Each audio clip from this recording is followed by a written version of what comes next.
Hey, what's going on, guys? Joe here from Beard for Thought.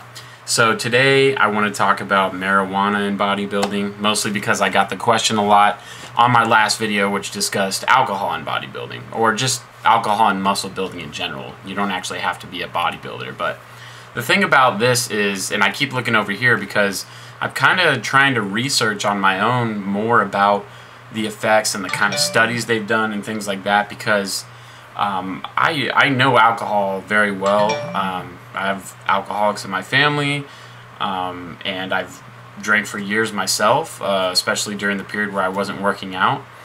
And then I've also, like I talked about in the last video, done the experiment with alcohol while bodybuilding or trying to build muscle. And, you know, so I have experience with that, and I can give you some living proof on the effects of that. But for marijuana, I have smoked it before, but I'm honestly not really a fan of how it makes me feel.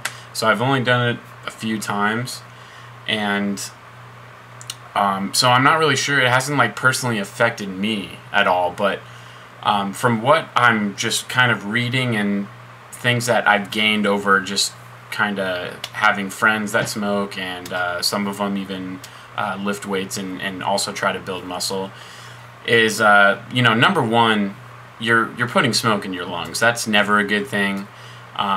It's definitely arguable, and I tend to be on the side of that weed would be a safer alternative to cigarettes. And it's not exactly an alternative because they're two totally different things. You got nicotine with cigarettes and everything, but just the crap that's in cigarettes is just insane. But still, marijuana, you're still putting smoke in your lungs, and that's just never a good thing. It's not natural for us. These are made to be just filled up with oxygen, and that's it. So, you know, that's one thing right off the bat that is obviously not the best for you. But I was kind of trying to look up studies for effects on testosterone, and once again, just like with a lot of different topics in the bodybuilding world, is there's mixed results. Some of them clearly show that testosterone levels were lowered, and then some of them where, like this specific one in 1989, 17 male volunteers had both high and low doses of THC, and the results showed no hormonal or immune parameters affected. So, you know, what can I tell you about that? Well, you know, I can keep looking at different studies, but odds are I'm going to be getting two different things. I could try to find the most recent one, but does that actually, you know, make the older studies invalid? I don't think so. I mean, there's just so many factors that go into it. So that's, you know, as far as the effect on testosterone, it's just like maybe it's a chance you take if you decide to use marijuana.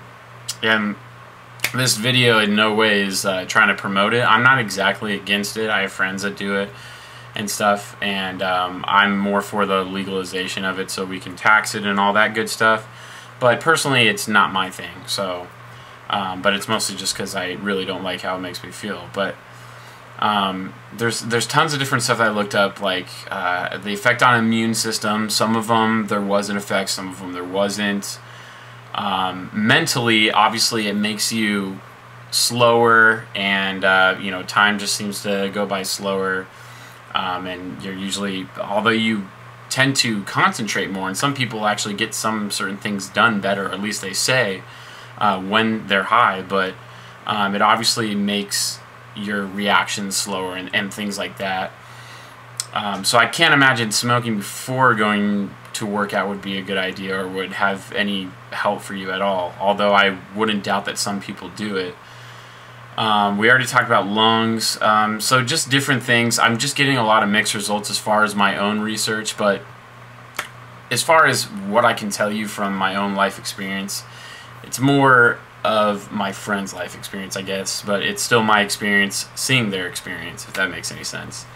A lot of them, that at least the ones that smoke every day, they kind of just seem to really just be lazy. I know that's kind of a stereotype of potheads. They're just like real chill and you know, don't really do much. But personally, I mean, that's how they are. I love them to death, and you know, I enjoy the times that we can kind of hang out and they're not really that high, I guess. But you know, most of them, the ones that at least do it consistently, really aren't into like bodybuilding and stuff, or they were and they just stopped because they got way into smoking and stuff. So that's my personal experience. And then I have some friends that do it occasionally, and they're not really so bad. They're more into the health thing and stuff, but their main thing is they're like, well, you know, this is a lot more healthier than alcohol, which, I mean, it's debatable, but if you look at it, you know, you're not having the possibility of you know, like internal problems, because it's not going through your whole system and stuff, and destroying your liver and things like that. But you know, you still have the whole lung problem. It's definitely not good for your lungs. But supposedly, and I keep trying to look this up for, I don't know, facts of this, and it's kind of hard to find. But supposedly, no one's ever actually died from marijuana. I know you can't overdose, but you know, I'm sure it's kind of just like alcohol, where you do stupid stuff maybe when you're high and when you're drunk, and you know, you kind of die that way. Like, you kind of do something that you wouldn't normally do. So I think that should factor in. But like I said, I'm not against it, but I also don't promote it. But as far as smoking and bodybuilding, I guess it's kind of up to you guys if one or the other is better. But I would definitely say that neither of them are going to help you, and the worst that could happen is they really hinder you. But the best that can happen, I would say, is you just maybe break even and it doesn't really affect you and your gains, which some people were saying that with alcohol too, that they drink all the time and they're still making all kinds of gains. Well, I mean, I believe you, but I also kind of think, my own belief, that you would probably make even more gains if you cut it out. But you know, like I said in the last video, you gotta live a little, I guess, sometimes, whatever living means to you. You know, I can't sit here and tell you don't do this, don't do that. So but I just wanted to give you my take on it, because I was getting the questions in the comments, and there was quite a few of them, and supposedly the video was 4 minutes and 20 seconds long, so 4:20. No, that was not on purpose, but I guess it was maybe an omen for me to make this video. So hopefully we can keep discussing this in the comments below, because I'd like to get your guys' input. As you could tell, you know, I don't have all the facts on marijuana and stuff, but I've definitely done my research, and will continue to, but I'm seeing a lot of mixed things. So that's my take. Health for Thought, guys. See you next time. Also, going to be going to California tomorrow, so I'll be with Sven. So expect those videos to come out soon. Peace.